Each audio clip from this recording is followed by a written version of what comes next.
La délibération était très compliquée parce qu'en fait, il fallait déterminer des critères parce que chaque parcours est incomparable. En fait, tous les gens ont des parcours d'excellence.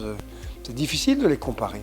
La délibération a été conviviale, mais pas simple, car il a fallu faire des choix.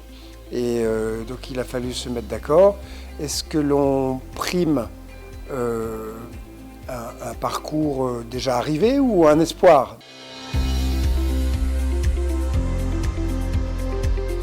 Le premier critère était assez facile à se mettre d'accord parce que c'était tous des profils énormes, des profils géniaux, donc tout le monde était plutôt d'accord avec ça.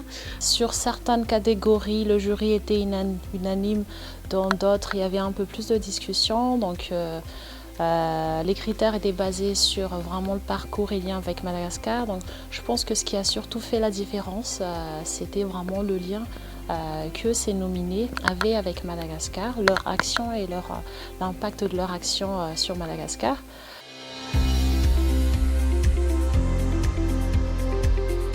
Nous, c'était un pur plaisir de regarder les dossiers, d'apprendre sur toutes ces personnes, toutes ces associations et de découvrir tous ces parcours qui sont aussi géniaux les uns que les autres. Alors, c'était un sujet au sein du jury. Et nous avons en tout cas pris l'option de faire un choix sur le parcours. Quand on voit ces jeunes pousses qui sont pleins de vie, pleins d'engagement et qui se disent « je veux redonner un peu à ma mère patrie qui est Madagascar », moi j'ai été très, très sensible à ça. Et puis aussi le lien avec Madagascar était très important, à départager certains candidats qui étaient ex aequo.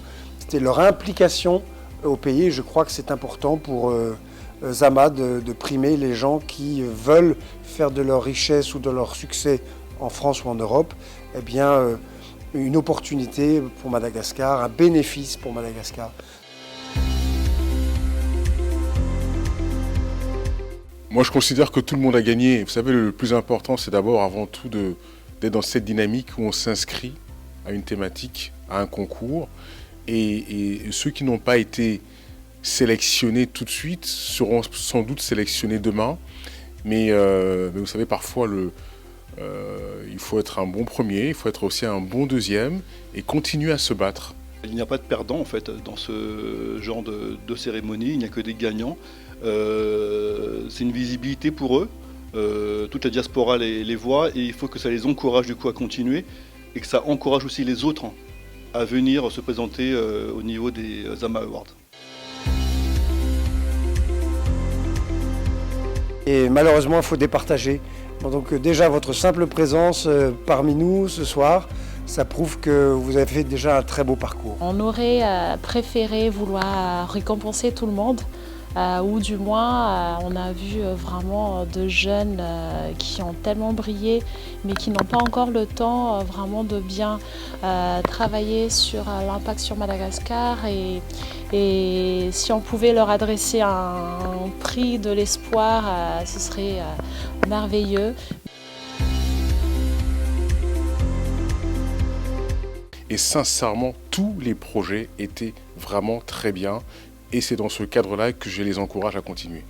Donc pour ceux qui n'ont pas eu le lauréat cette fois-ci, en fait, représentez-vous parce que vous pouvez totalement l'avoir l'année prochaine ou encore celle d'après. Et beaucoup d'encouragement, déjà bravo d'être allé jusque-là et de représenter aussi bien la diaspora.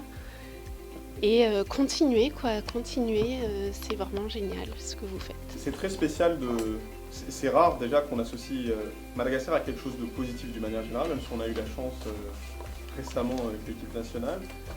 Ça fait bizarre de passer 2 heures de sa vie à débattre sur des Malgaches qui réussissent tellement l'un après l'autre et qu'on ne sait pas quoi en faire. Et c'est vraiment ce pourquoi on s'engage, ce pourquoi on fait ça, on espère les encourager. Donc du coup, merci. Merci. Merci.